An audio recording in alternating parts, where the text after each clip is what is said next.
দেশের প্রথম ocean satellite ground station নির্মিত হচ্ছে চট্টগ্রাম বিশ্ববিদ্যালয়ে। পরীক্ষামূলক কার্যক্রম শেষে এপ্রিলে চালুর লক্ষ্য কর্তৃপক্ষের। এটি চালু হলে ঘূর্ণিঝড় ও জলোচ্ছ্বাসের পূর্বাভাসের জন্য আর অন্য দেশের স্যাটেলাইট তথ্যের উপর নির্ভর করতে হবে না। সামুদ্রিক সম্পদ ব্যবস্থাপনায়ও পরিবর্তন আসবে বলছেন প্রকল্প সংশ্লিষ্টরা। ট্রু 700 ppm আকিশ বসির গ্লাস কেনার আগে দেখে নিলেই জিতবেন। অবকাঠামো নির্মাণ শেষ হওয়ায় অনেকটা দৃশ্যমান দেশের প্রথম ওশান স্যাটেলাইট গ্রাউন্ড স্টেশন।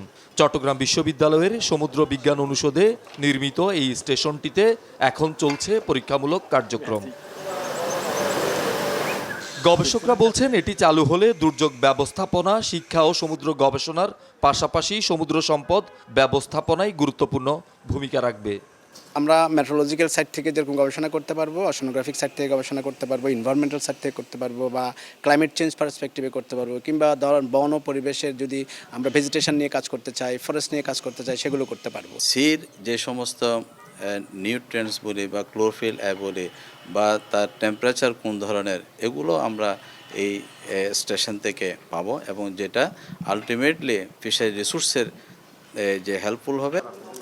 এতদিন নিজস্ব কোনো গবেষণা অবকাঠামো না থাকায় সমুদ্র গবেষণার শিক্ষার্থীদের বিদেশি বিভিন্ন সংস্থার উপর নির্ভর করতে হতো।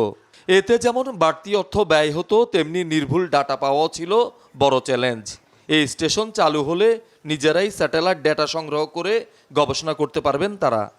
আরেকটা প্রতিষ্ঠানের উপর ডিপেন্ড করতে হতো, যার কারণে ডাটা পেতেও লেট হতো এবং এটা 100% পিওর হতো কি হতো না, আমরা সেটা জাস্টিফাই করার সুযোগ হতো না। সমুদ্র এখন কি অবস্থায় আছে, সামনে কি হতে পারে, এইসব জিনিসগুলো আমাদের জানা খুবই প্রয়োজন।